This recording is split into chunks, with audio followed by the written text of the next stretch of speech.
Want to get you back to weather now. A severe day tomorrow. 4020 on's Robert Suhr tracking those storms for us right now. And Robert, I know we're trying to stay ahead of this, but it's going to be pretty interesting tomorrow, huh?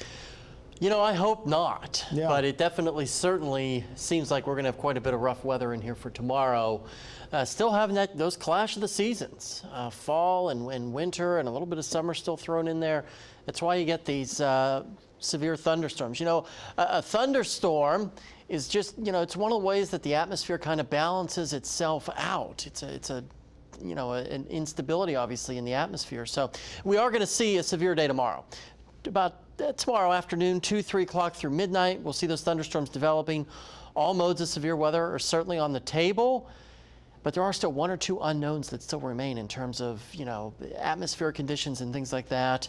You know, there are a lot of conditions that need to happen for a widespread severe weather outbreak. If you're missing 1 or 2 of those, you may not get it as bad as you initially thought. Temperatures right now for your neighborhood, lower 70s to mid 70s for Northwest Arkansas and the River Valley. As we roll you through the model here, you can see that by 5 o'clock tomorrow afternoon, some of that rain right on the doorstep. This doesn't mean we can't see a pop-up shower or storm before that. It's just the models are thinking later in the day is the better chance.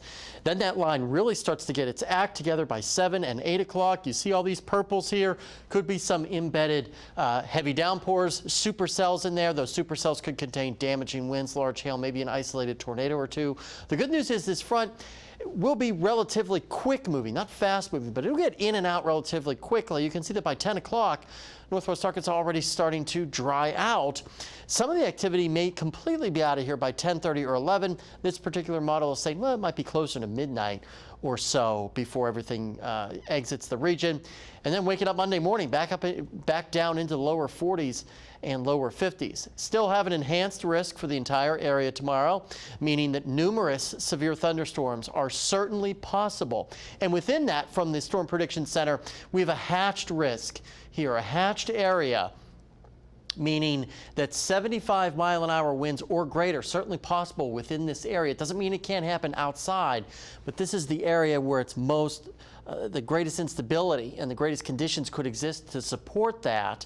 You get west of I-49, it may not be as great, but still fairly great. Same thing with hail. Pretty good threat and chances for large damaging and severe hail out there. Thankfully not a hatched region, but still take it seriously. And unfortunately, we're seeing a hatched region for the tornado threat.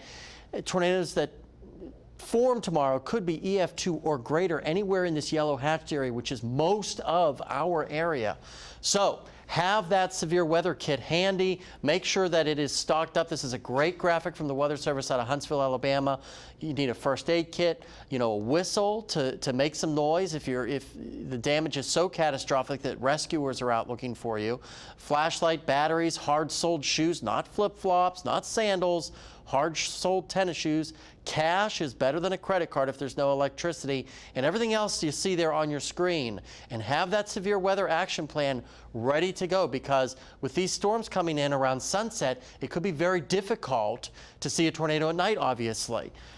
Lows tonight, mostly lower to mid 60s. A very mild night, about 15 or so degrees above where we should be for this time of the year. We'll rebound tomorrow back up into the 70s and 80s, but this will be the last warm day for a while. As you can see here on the extended forecast, highs only back into the low mid 60s by Monday. We jump up a little bit for Tuesday, then we're knocked right back down into the lower 60s and upper 50s by the end of the week. It will definitely really feel like late fall in here by the time we get to the end of next week, Paul. But we got to get through tomorrow first. Darby will be here with me, manning everything and keeping you ahead of the storm. All right, severe day. Thanks for getting us ready there, Robert.